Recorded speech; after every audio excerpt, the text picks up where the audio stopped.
Health as a part of the My Health series, partnered with Moffitt Cancer Center.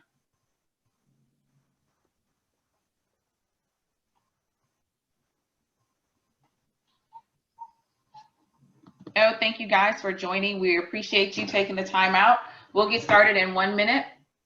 We're just waiting to give folks an opportunity to be able to hear all this wonderful information presented by our panelists.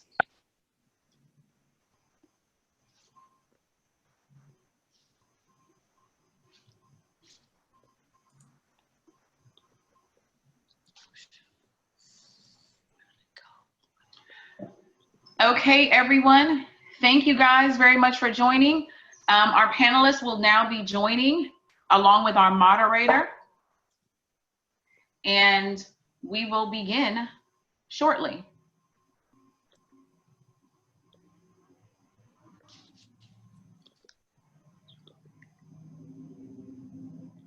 Oh no.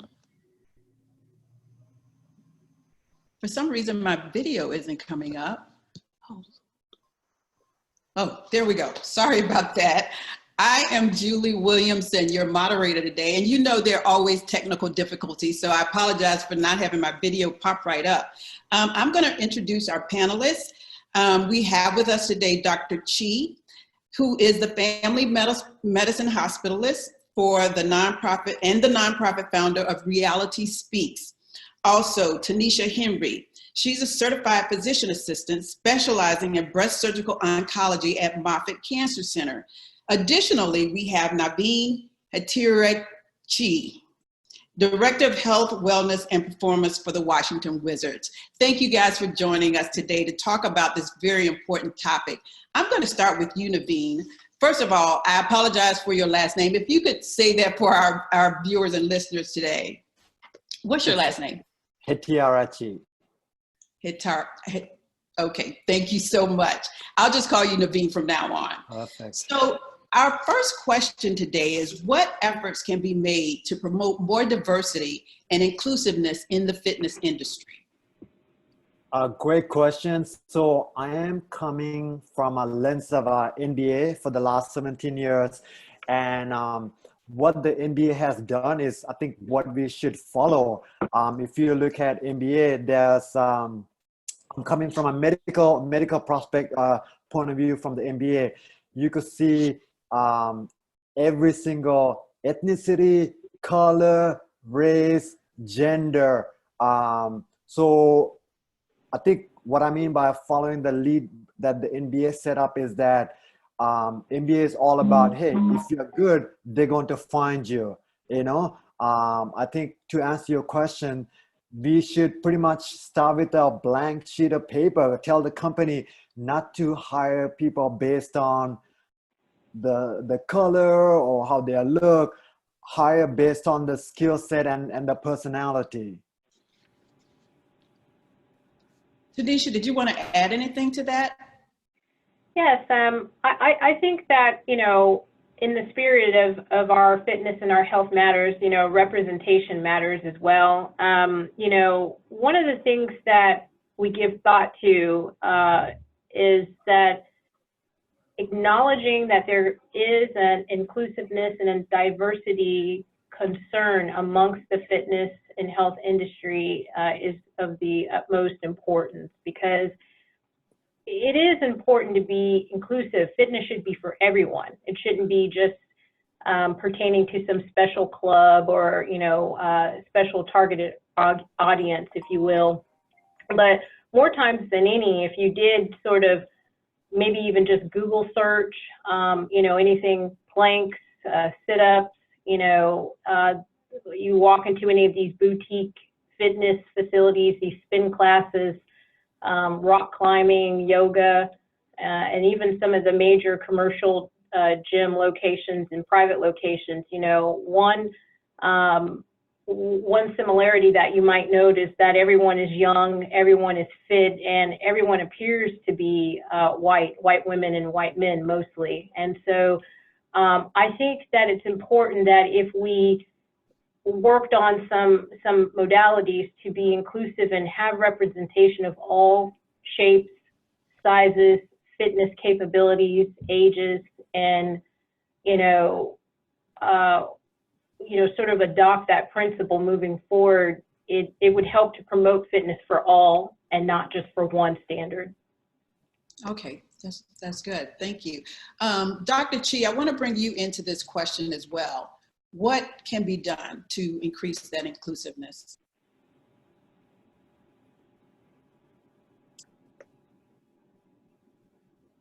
You're on mute. Yeah. I think the more people are able to see themselves, they're more inclined to feel included. So whether that is seeing, you know, brown and black skin, but also seeing the size, and that matters. I know when we look on social media or we look on the TV, we always see people in the fitness industry who are fit already, like they just woke up and they got fit. But I think it's important to include those who are overweight or those who are struggling or have, you know, not perfect bodies on TV or social media, so they feel included in the fitness industry. I feel like if they don't see that, they don't know it's for them. So I think if they can shift that gear and showing that regular people need to work out or they need to, you know, start with that fitness endeavor, then I think that would help with including more people, whether that is, you know, minorities, because a lot of them are, you know, overweight and things like that, but they don't know, you know, how do I get to that fit body I see on TV? You know, they just feel like people are already born that way. And, you know, so I think if they start with including the bigger diversity of shape, sizes, and color, then we'll have a better luck with that. Mm-hmm.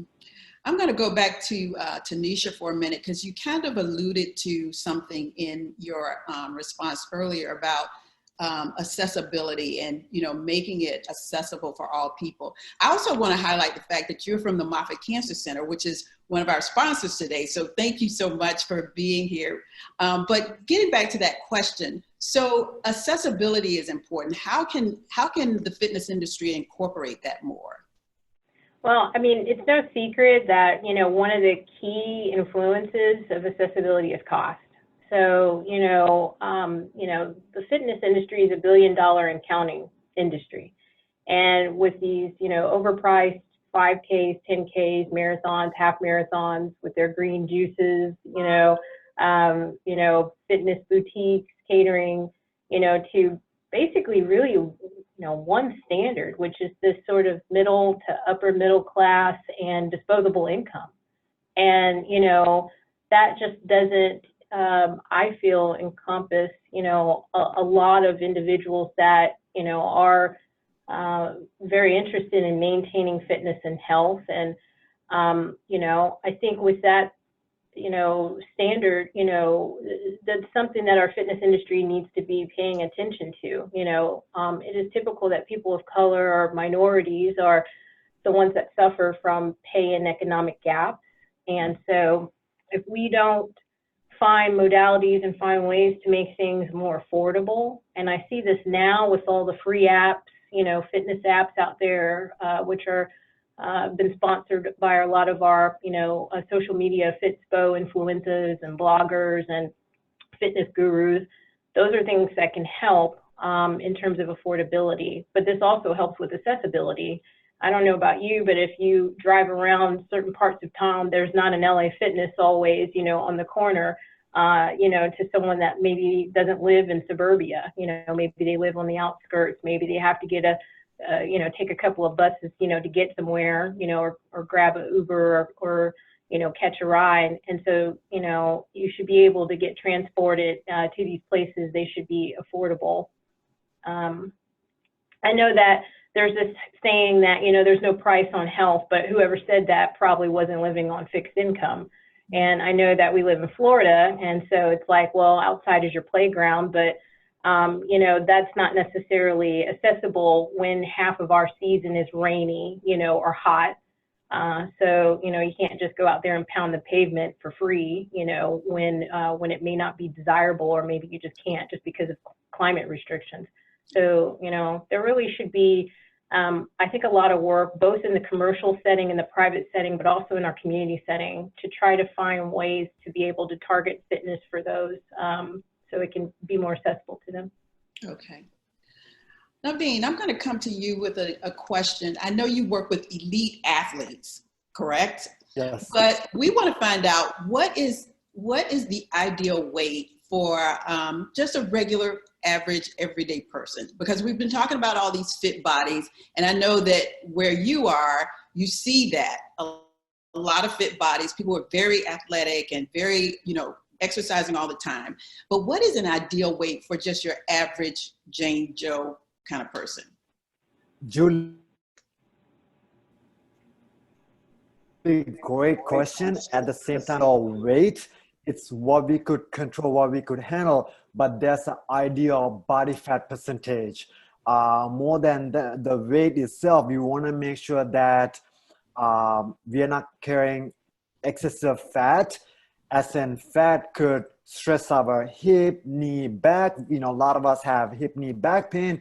Then we got visceral fat that's just pressing on our heart, visceral organs. So the fat hurts us in two different ways. So more than an ideal weight, we want to have an ideal body fat percentage. And that's pretty much, for a male, somewhere around 10 to 15.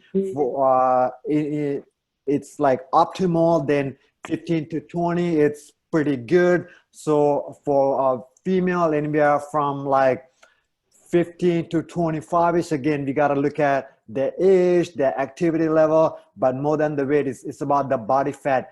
And when it comes to body fat, we got to kind of see like, hey, what's your activity level? How old are you? How is your metabolic system functioning? And that's where I would go from. Okay.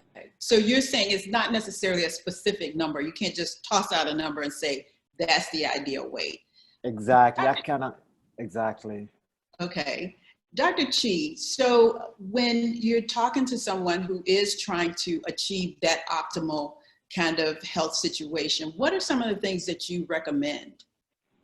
So there's a vast majority of things that could be discussed in this conversation, but unfortunately I don't have that much time with patients.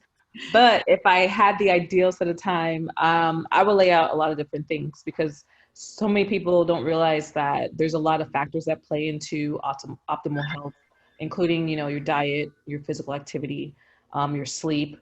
There's so many factors, but the two major things are diet and physical activity. With your diet, to have some type of like optimal health for your heart, you have to focus on portion size. How much are you actually eating? And are you eating more of the good stuff or the bad stuff? So controlling portion size, bigger plates for, nutritional foods, vegetables, fruits, whole grains, things like that. And then you're putting a smaller plate for the high calorie type of foods, the fattening foods, things like that. You need to make that into a smaller portion. So controlling portion size plays a big factor, including fruits and vegetables in your diet, because there are more dietary fibers in there, more enriched, something for your soul. Like those are just good for your soul all day, every day. Limiting unhealthy fats, saturated fats, let's stay away as much as we can, lower that as much as you can. Things like that, including, especially for people with high blood pressure, I always stress to them, low sodium, don't add salt into your foods. And they'll say, I don't do that. And then I'm like, look at your seasoning bottle, what's in there, read it, it has sodium. So a lot of people don't realize what they're doing in their cooking their foods, that they're adding salt without even knowing it. And to be honest, like the recommendation for a daily input of sodium is only a teaspoon a day. And people don't realize, like, that's it. It was like, yeah, that's it. So if we control these small little things every day, we realize that we will avoid diabetes. We can avoid high blood pressure. We can avoid cardiovascular diseases in so many aspects. So I think if it starts with your diet, that plays a huge role. And then, of course, physical activity, just doing something, just staying active, whether that is walking every day or, walking your dog for an hour, things like that. People don't realize those little things make a huge difference. So those are the main things I try to educate my patients, especially when they're in and out of the hospital every time. I try to give them these little tools, and eventually they get to it, but it takes a while to break that habit. Yeah. Tanisha, so with that being said about the optimal eating and health and, as far as exercise and things like that, I know some people in the audience are, groaning because they've heard it all before, but how can you make this more palatable for just a person who's just starting out, who's just trying to make those changes? What kind of things can you do to make it more palatable? Well, I think that, once again, seeing is believing. So if we see a lot of us, people that look like me, people that look like you, sort of promoting a healthier way of living, healthier way of consuming, that's the start, because it's hard. I mean, I'll give you an example. I used to work many moons ago in a renal transplant facility. And I will never forget when my director came to me, it was specifically regarding this African-American female who ended up with diabetic nephropathy, meaning she had this end-stage, kidney disease because of her diabetes and needed a transplant. And he said, well, would you go in there and talk to her about diet and exercise? Because I can't go in there and talk to her about diet and exercise. This is a very tall, lean, thin white man. And Our Lady was voluptuous, curvy, heavier. And I laughed for a second, thinking like, well, what difference is that going to make if I go in the room or if he goes in the room? So I go in the room and I talk to the young lady and I said, tell me on a day-to-day what you're consuming. And so she kind of walked me through like her own personal like diary log. And while we're talking, she has like this, large supersized Coca-Cola and, like some junk food snacks that were in her purse. And she goes, if you don't mind, I've been here all day, I'd get labs, fasting labs, whatever. I'm going to have a little snack. And I said, well, let's talk about this. I said, you chose to grab this supersized Coca-Cola. She goes, well, that's my caffeine because I'm not a coffee drinker or a tea drinker. I said, okay. I said, and then, what made you choose this snack? And this snack was like a Hostess cake, those little old school Hostess cake. It was like a, chocolate cake with white cream filling in it. Delicious, right? And she goes, well, I just grabbed something out of the pantry. It was quick. And I said, okay. And I said, did you have an apple in your fridge? That's quick to grab, or, banana, or, anything that, maybe had more sugar content coming from fruit as opposed to something that was in a bag or a box or a can. And she laughed at me and she was like, well, I can't get good fruit where I'm at. It always just rots and nobody in my house eats it on time. So we eat these things because they'll stay on the shelf forever and they won't spoil. And I mean, you're just hearing, this sort of norm, this standard, for this particular individual who happens to be a woman of color, who happens to have diabetes, who happens to have end-stage kidney disease, who happens to need a transplant. And, as you can see along the chain, that standard that's sort of set. And I think it starts, honestly, in the household, right at the basics, teaching and kind of reteaching somebody how to feed and fuel themselves. And so I talked to her that anything in a bag or a box or a can is usually loaded with a bunch of artificial things and chemical things that are just probably insane that anybody's even consuming these days anyway. And I said, your body is starving and craving for things that are more natural. And sure, you have to be careful with your sugars as a whole. So there's certain things you want to generally avoid. I said, but, maybe instead of grabbing the Twinkie or the Hostess cake, maybe we can make our own cakes. Maybe we can use things as simple as oatmeal and, applesauce or raisins or things like that. And you make cookies that are, seem like cookies and treats for the house, but they're going to be things that are, more fortifying for you and nurturing not only to your body, but to your spirit and to your soul. And so she thought about that. And I will tell you this, she got up and poured her Coke out in the sink. And she says, I'm going to start getting right. And I said, and I'll tell you, if you don't get your sugars under control, you're not going to get this kidney either.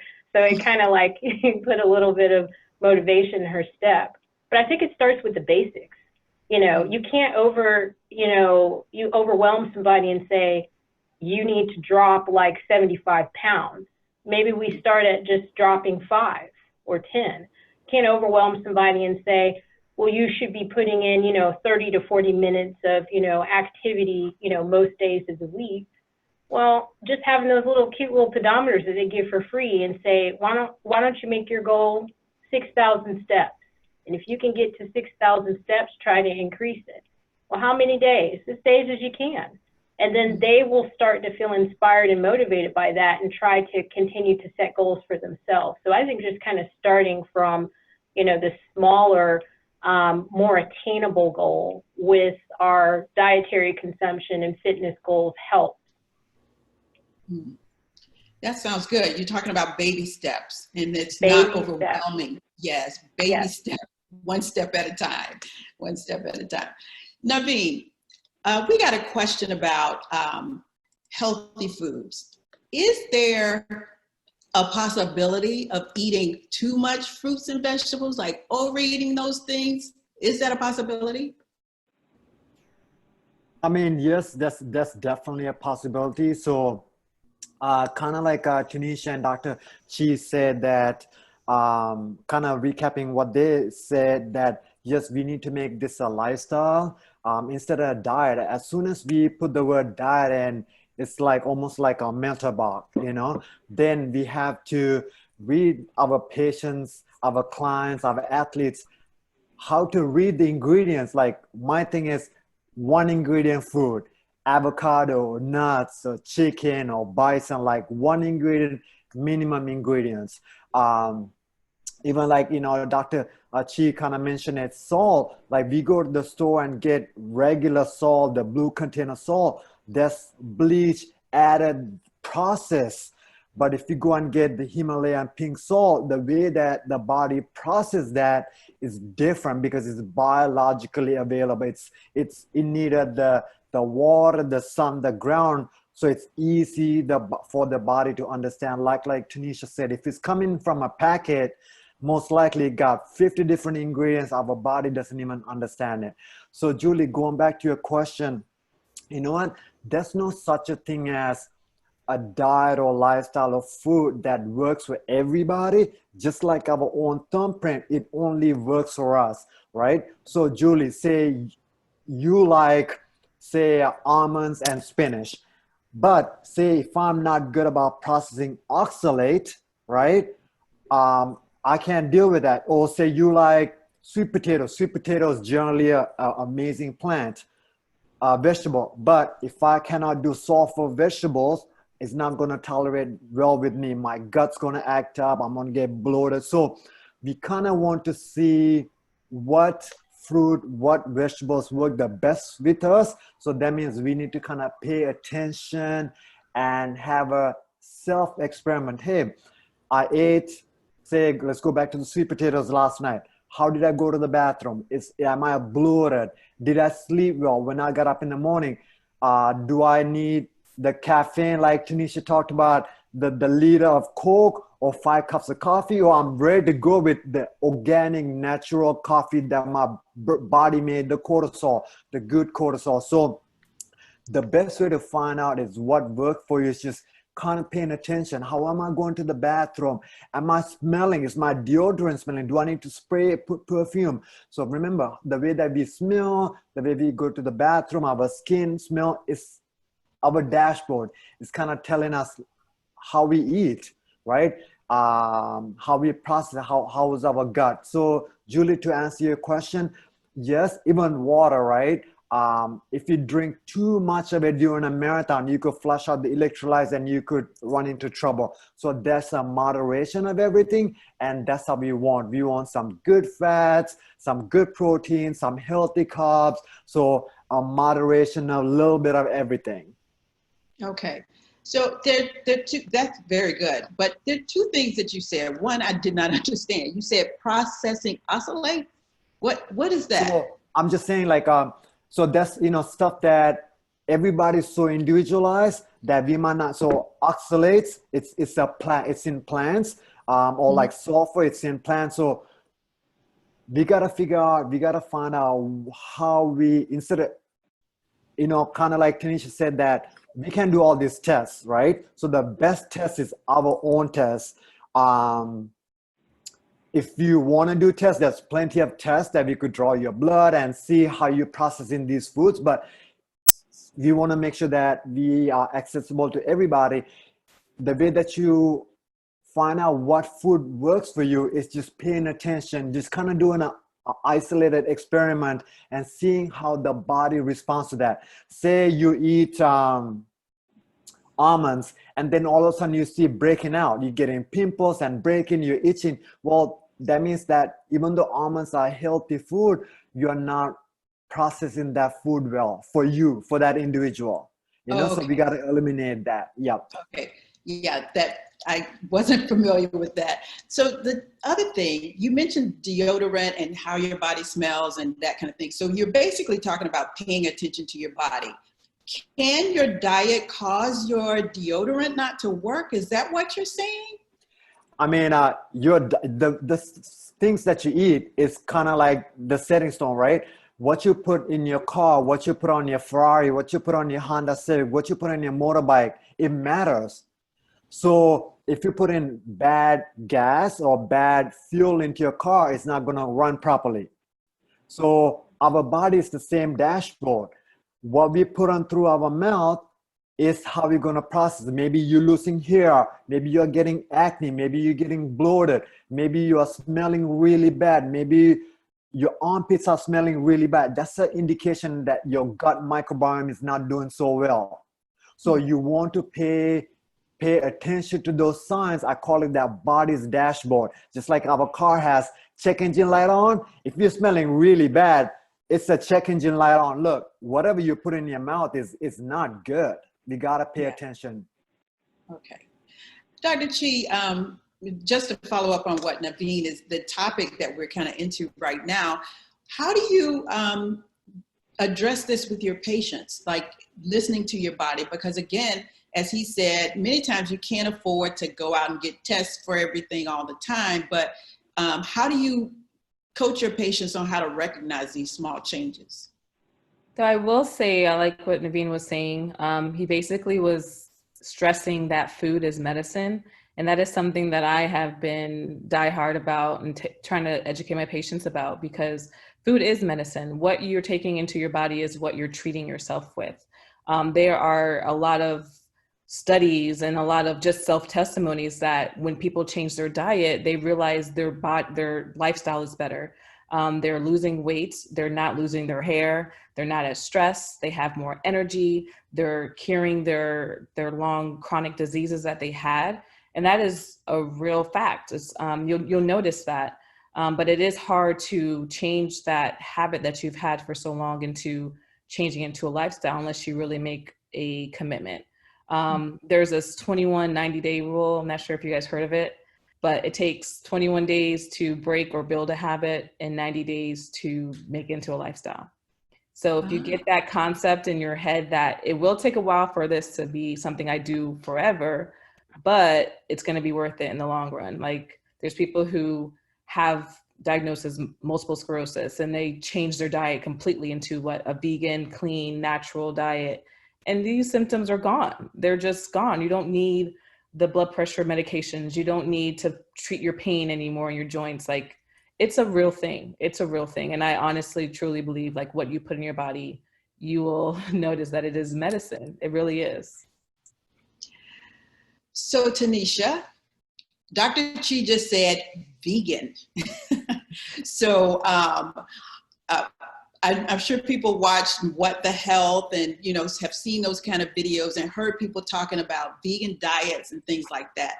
What do you, because as she's alluding to, it is healthier to eat, those kinds of foods, but taking those things out of a diet is very hard.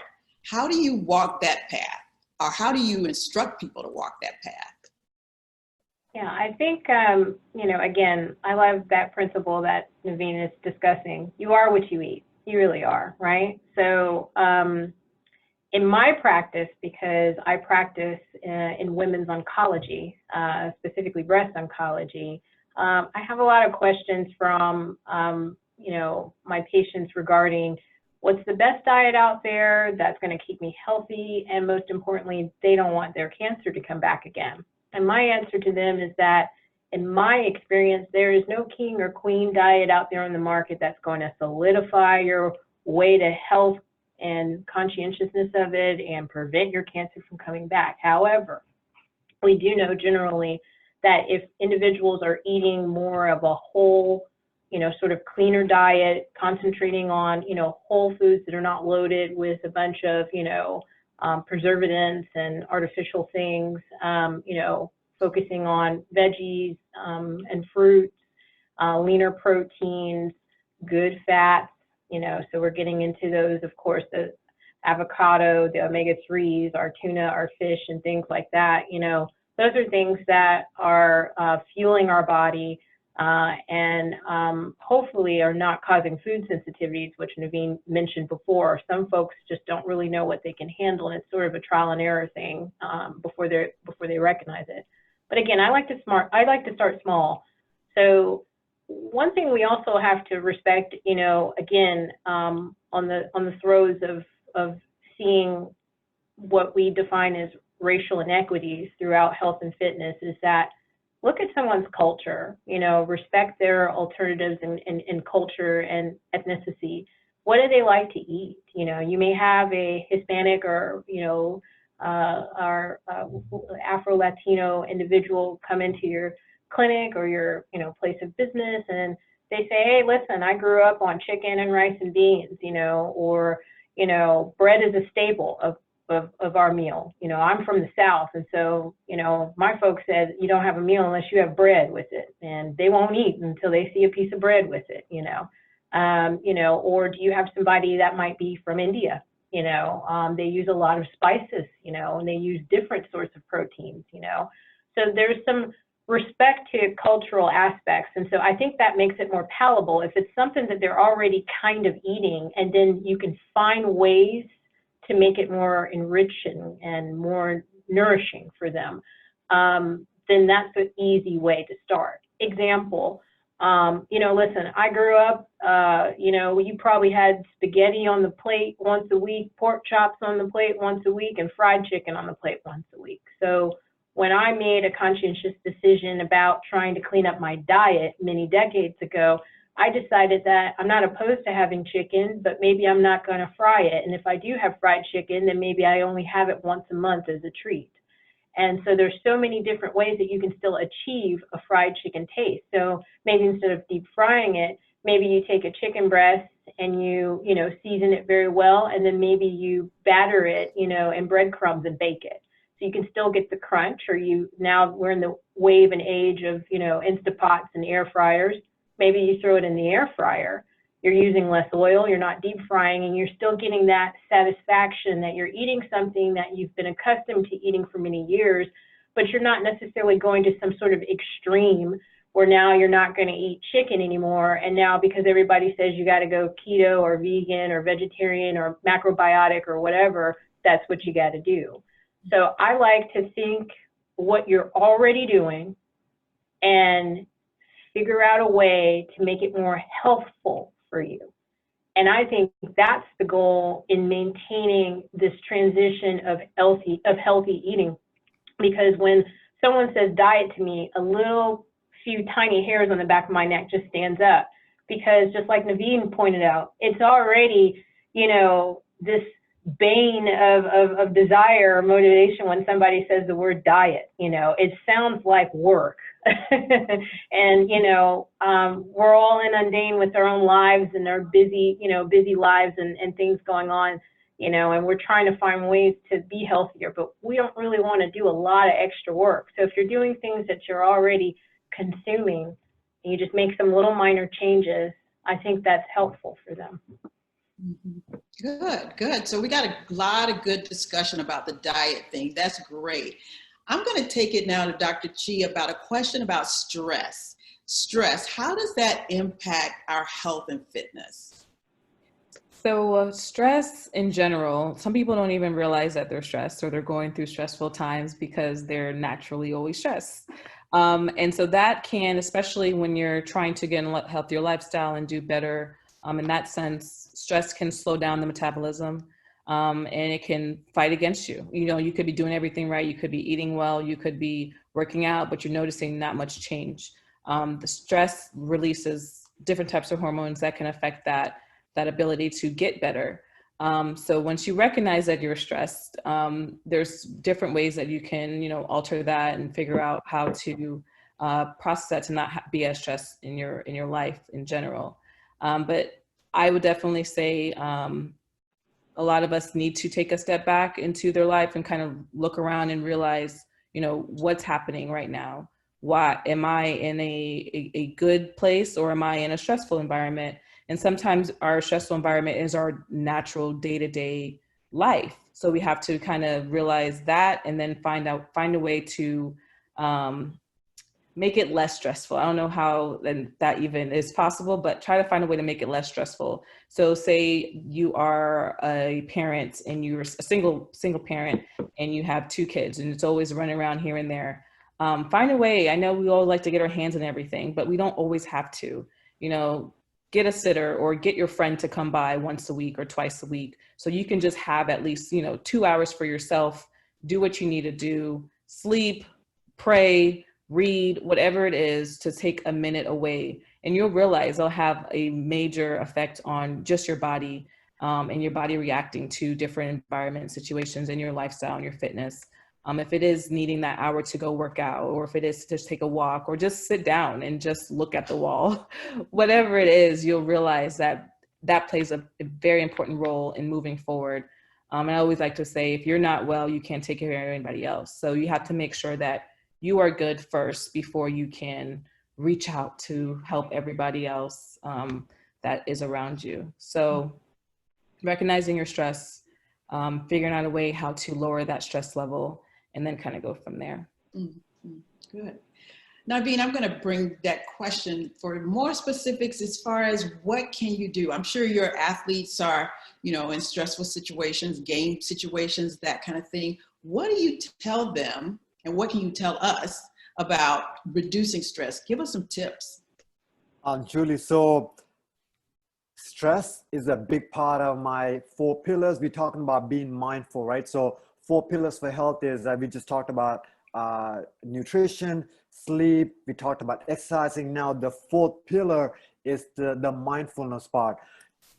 If you don't have all these parts in your life, it's like a table not having 4 legs. It's going to fall down. So stress, being mindful, is a huge thing of our day-to-day life. We can't get away from it. Stress, or having that under control, like Dr. Chi said, it's going from fight or flight. We're always in fight or flight. Like she said, we're always trying to get our hand on every single jar, and we're trying to fight or flight instead of rest and digest. Rest and digest is where magic happens. Rest and digest is where we digest our food, we calm our mind, we heal our mind, where we could go to sleep and heal and repair. So we need that proper mindfulness to sleep. We need that proper mindfulness to heal. We need that proper mindfulness to think and process. So the way that, I tell our basketball players all the time, they could shoot 100 free throws in a row, right? But all of a sudden, when they go to the game, they're missing 10 in a row. I'm like, how is this possible? The rim didn't change, the ball didn't change. What changed was that chatter in their head, their monkey mind, their radio, it's on and it's talking. And they cannot make a simple free throw when they could make 100 in practice, So they didn't lose skill in 2 minutes. It's something happened in the head, right? So the way to find just exactly what happened to all 3 of us last night in our sleep. We got up and all of a sudden we can't go to sleep because the monkey mind's on, the chatter is on. That's not being mindful. That hurt us in our sleep. All of a sudden we're trying to solve all the world problems in the middle of the night at 2 o'clock or 4 o'clock. That didn't help any of us. So in order for us to heal and repair ourselves, we gotta be mindful. And Julie, that's really starts in between these 2 ears. That's where all the best medicine is, right? In between our 2 ears, our head. So in order for us your question was, what's the best way to meditate? To me, the best way to meditate is being silent. Stopping that monkey mind. Get that out of your head. Hey, when you're about to go to free throw, just be quiet. Don't think. Shut everything off. Kind of like what Michael Jordan and LeBron James said. They're in the flow. They're in the zone. They don't hear anybody. They don't see anybody. it's just straightforward. It's a magical place, and that's why we want to get into. We want to get into a spot where it's just breathing, it's just silence. Going to, like Dr. Chi said, go into a corner and just learn to be quiet, learn to be in the moment, and learn to be by ourselves without needing the iPhone, the IG, or any of that. And that's where the healing happens. That's where the magic happens. Can I add to that a little bit? Sure, yes. So I played basketball in undergrad at USF. So I know that whole, like, you're doing well in practice or you're by yourself and then you come on the court and you just like blow it. And I wish somebody told me about silencing, you know, the outside noise and yourself. And later on I learned, like, what's the worst that can happen? You're either going to make it or you're going to miss it. And then what? Like, what's the worst that can happen? Just apply what you've been learning and go for it. So I think quieting the mind and figuring out how to do that on your own. So like if you're at home, you know, we have the apps to help you meditate and to learn to meditate. And if I wish I had those tools to apply even all that stressful environment with playing basketball and going to school and majoring in biomedical sciences, like it's a stressful time. And I'm only like 19, 20 years old and you're dealing with all of this stress. So I think if we can help even the younger ones to learn how to meditate and learn how to silence themselves and not worry and run their minds when they're sleeping at night, it'll play a big role. Because that's something that I wish I had those tools, because I didn't. I was like all over the place, like every day, because am I going to fail this test? Am I going to pass it? Am I miss this free throw? Am I going to start? Am I not going to start? So it was a lot. It was a lot. So I appreciate that monkey mind mentality to realize that it's real and it needs to be silenced. Yeah, yeah. All that is very good. And we're talking about how to solve the stress problem. But Tanisha, I'm going to ask you this question. Why is it so important to solve this problem? I mean, I think Dr. Chi kind of referenced that some people live in a constant, almost constant state of stress. Why is it so important to stop stress? Well, you know, I think it's important. I think in the throes of what we see now with our, you know, healthcare crisis, this COVID pandemic, you know, we see a lot of, you know, mental health issues rise to the forefront. And in particular, when we're thinking about, you know, our minority communities, you know, we see the struggle, we see the strain that it puts on somebody economically, which can transition now, unfortunately, into their physical and mental health. And I think that it is important that we find ways to decompress. I think that as professionals in healthcare, in fitness, you know, our you know, providers, our doctors, our dietitians, you know, our integrative medical individuals, our men's health individuals, we should all, you know, sort of get together, band together, and find ways that we can help our individuals in our community, because community resources in mental health and in mental health awareness are pretty difficult sometimes to obtain, especially when a lot of them aren't really covered by insurance. And then when you're speaking to a community that are either uninsured or not insured, then that's even, you know, more of a problem.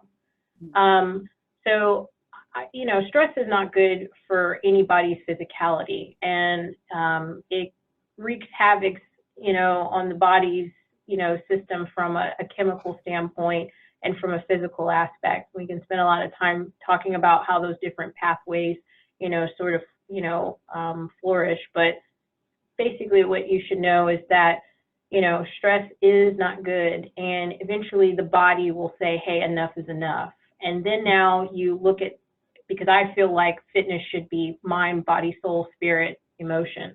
It's all sort of a full circle. So not just the physical aspect of it, but how this impacts somebody emotionally, spiritually, mentally. If you're going through a lot in your life, particularly now in the midst of this pandemic, and you don't have a way to decompress, you don't have outreach, you don't have support, then that's going to impact your livelihood, you know. And you know, we can look at this in many facets. not just the fact that it can lead to things like obesity, which obviously impacts minority communities a heck of a lot more sometimes than our white counterparts, but also it can have it on how well we thrive in society. You know, we're looking at individuals that might make poor choices on account of stress.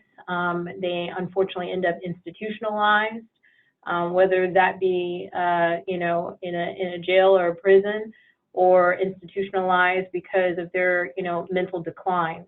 And so if we are trying to find ways to empower each other and empower our, you know, fellow brethren and sisters in minority communities, then we really need to find ways to be able to provide some outreach for that. And sometimes, sure, it's in our own backyard. We can go to a quiet space, even for 5 minutes, and meditate or pray if you have a strong faith or belief system. Sometimes you can go for a little walk, and not only is that good for your mental wellness, but it's also good for your physicality. But sometimes it's nice, especially now in the midst of COVID, just to have the ear, just to have someone to speak to. And so it's really important, us as providers and professionals, to be able to, you know, take some time to listen to someone. You know, even 5, 10 minutes, 15 minutes of your time could really help to enrich someone. Sometimes somebody just needs a sounding board just to sort of talk about, you know, the stressors in their life. And then you see when they're able to let it go, you know, they're sort of freed of that, and then they're able to move forward, even if it's a small step in moving forward. So it's ultimately hugely important to be able to relieve stress to be able to survive. Mm-hmm. You mentioned the whole body, basically spiritual, emotional, physical. Those things are really important. How can we all tap into that to really become healthier? Because we've been talking about diet, exercise. We also mentioned stress and meditation. And so I think that's kind of in the emotional range. What about the other components that you mentioned? Yeah, I mean, you know, there's been data that suggests that, you know, these healthy releases, whether if it's from meditation, stretching, yoga, massage, you know, and even just plain on exercise, releases these endorphins that allow us to be able to flow better throughout our day, rest easy, rest well, sleep well.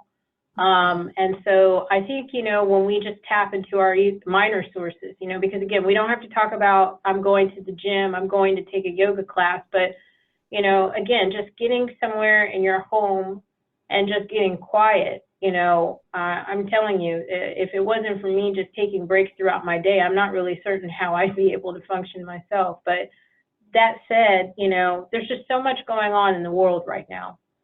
And everybody has their way of dealing with it, you know, and some maybe do it better than others. But again, you have to understand that everybody has their levels of fitness, and so that even means mental fitness, right? Mm-hmm. And so we should, you know, be aware of these things, specifically as professionals. And so I personally like to, you know, encourage my patients and my colleagues and my family to think about the things that you like. And sometimes I know that's hard, especially, you know, when everybody's feeling a little blue or maybe just tired mentally and physically, especially now in the midst of COVID. But think about things that enrich your life that you like, right? You know, if you like to read, then read. And now with all these apps, you know, and library apps, you can get audiobooks, you can, you know, get books at you know, this lady was going to a flea market and buying books for 49 cents. You know, if you like to read, you find your reading material of your desire and you read. And even if it's for a few minutes before you go to sleep, you do that, you know. Yeah, if you like to cook, we have a lot of people that are cooking now because, you know, at some point everything was kind of shut down. You couldn't get out and get all the things that you like.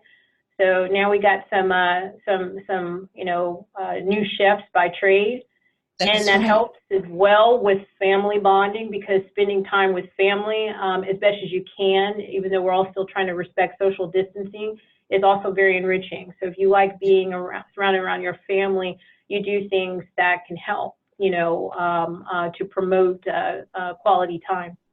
Those things are really good. We have about 7 to 8 minutes left. So before we close, I want to make sure that everybody can give like their one special tip that they would like to share about preventative care, about health and fitness. So I'm going to start with you, Naveen. What would you share with the audience? Just your one major tip that you would like to have out there. Judy, I'm going to steal 1 minute away before I answer that.